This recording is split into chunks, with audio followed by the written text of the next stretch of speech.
Euh, Salut. Bon, aujourd'hui, j'aimerais parler d'un truc là qui me trotte dans la tête, comment dirais-je, euh,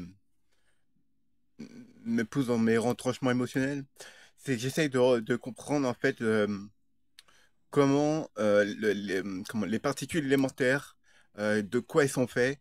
Est-ce que les particules élémentaires ont aussi leurs anti-particules élémentaires comme l'antineutron, etc., l'antineutrino, l'anti-boson. Enfin, j'ai pas cité tous les brotons, etc.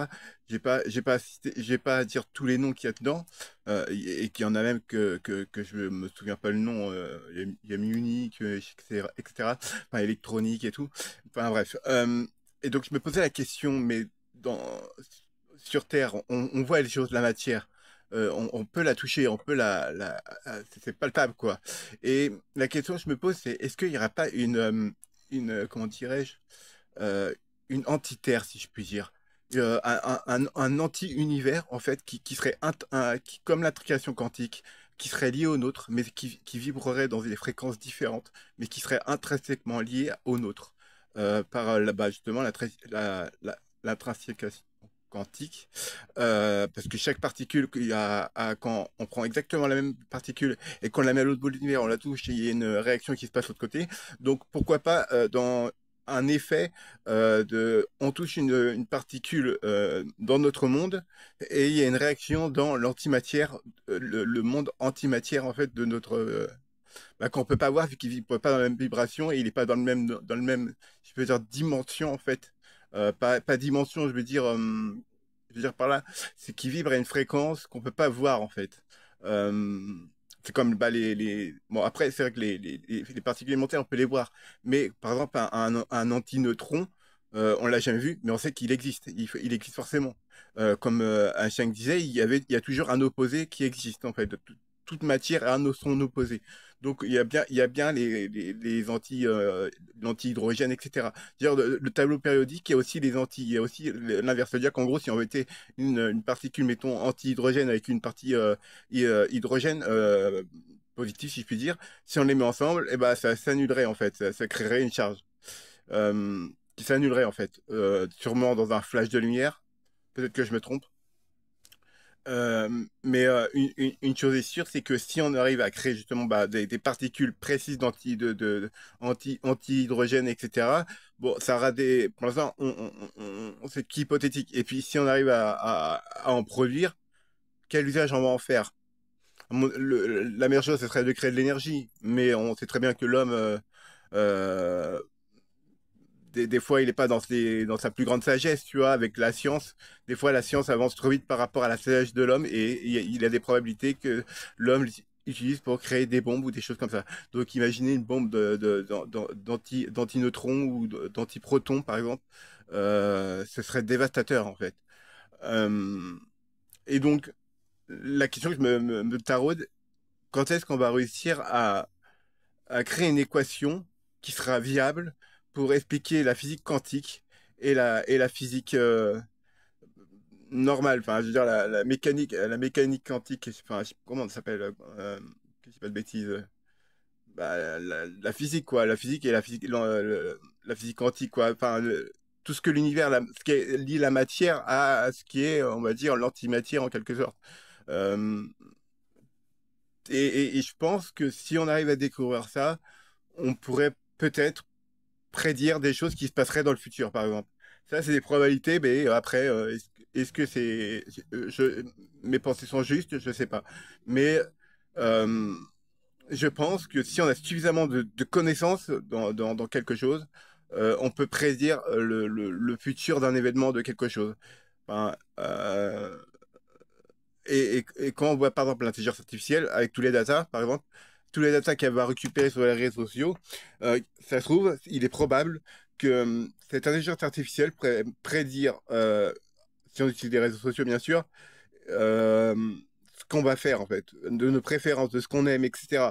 Donc, elle sera notre comportement. Et s'il y a des risques, mettons, de dépression, machin, perte de travail, etc., il y a des ajustements qui vont se faire au niveau des courbes de probabilité, mettons, de vol, je sais pas, de meurtre ou quoi que ce soit, ou de révolte ou autre, peu importe.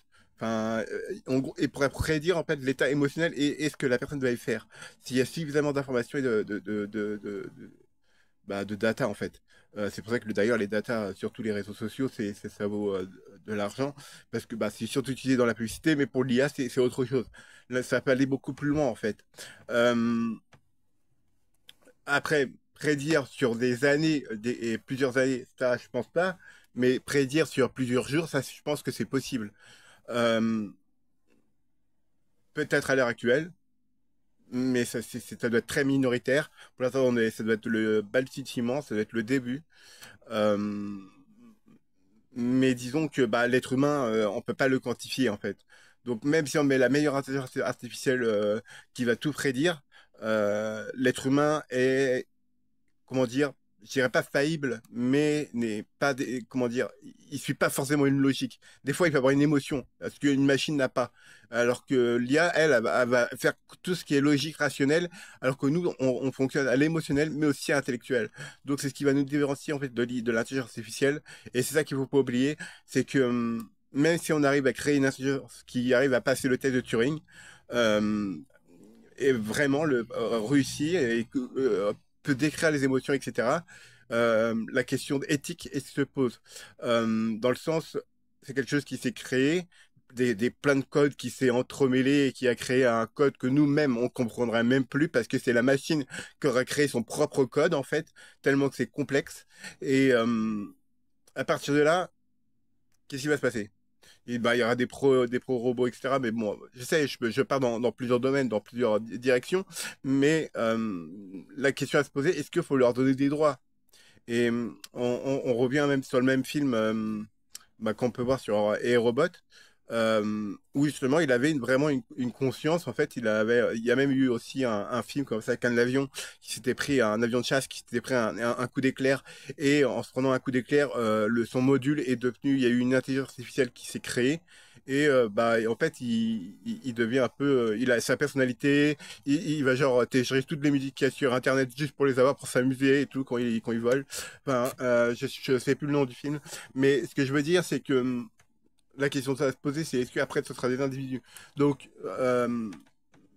oui, j'avais la question qui me taraudait des particules élémentaires, c'est avoir la certitude de si mes pensées sont justes ou vraies, et ainsi creuser, chercher encore plus. Et pour l'instant, bah, j'ai beau chercher un modèle et je trouve pas de modèle qui peut unifier tout ça. J'aurais pensé à un son qui pourrait unifier en fait un son qui est pas qu'on peut pas entendre et en tout cas être vivant et même machine actuelle qui permettrait et justement si on arriverait à le capter, on pourrait justement peut-être créer des portails interdimensionnels, si je puis dire. Euh, Parce que bah, c'est le son qui relie toute la matière en fait. Donc si on récupère la bonne corde, la bonne ficelle je veux dire, de l'univers, on pourrait créer justement des vortex pour aller à un point A à un point B. Parce que après, faut pas oublier que ce son, je sais pas à quelle vitesse il se déplace.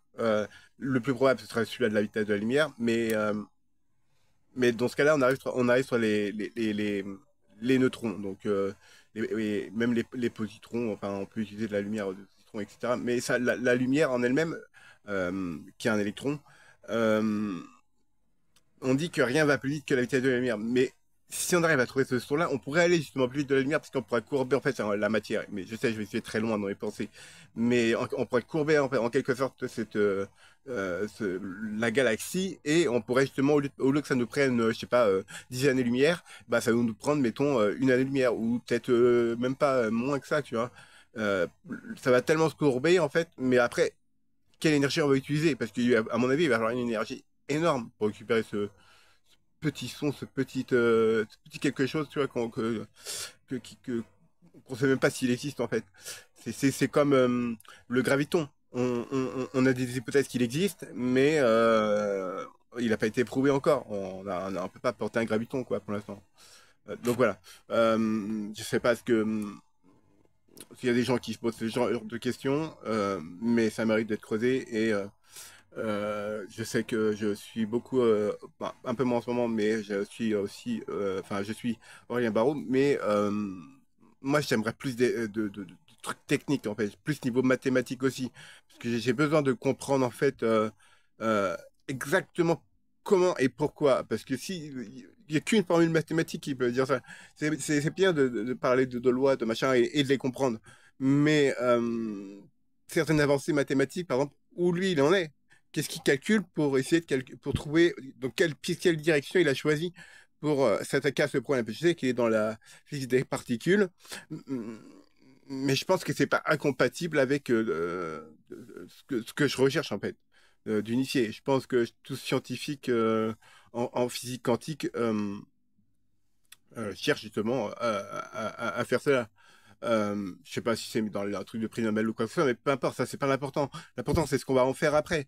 Parce que si on arrive à le faire, euh, bah en fait on pourrait créer tous les éléments qu'on a envie. On pourrait créer, par exemple, si on veut, par exemple, je sais pas, de l'or, ben, on crée de l'or. Si on veut du charbon, on crée du charbon. On pourrait créer des machines à partir d'énergie qui pourraient créer de la matière. Mais après, cette matière-là, il faudrait bien qu'elle apprenne quelque part. Sans doute dans l'anti-monde, enfin, l'anti-galaxie. Mais qui nous dit que dans ces temps anti-galaxie, on va pas détruire l'anti-galaxie en faisant ça? On sait pas, tu vois. Donc, voilà. Bon, des réflexions comme ça. Voilà. Bon, des fois, je me trifouille la tête. Des fois, j'ai des. Là, comme tout à l'heure, j'ai fait comme une. Je sais pas si je peux appeler ça une crise, mais une crise intellectuelle. En fait, mon cerveau, il pouvait plus s'arrêter de penser. Là, ça va un petit peu mieux. Euh, mais voilà. C'est donc, bah, je me pose pas mal de questions. Donc, bah, je vous fais des photos. Prenez soin de vous. Tchuss!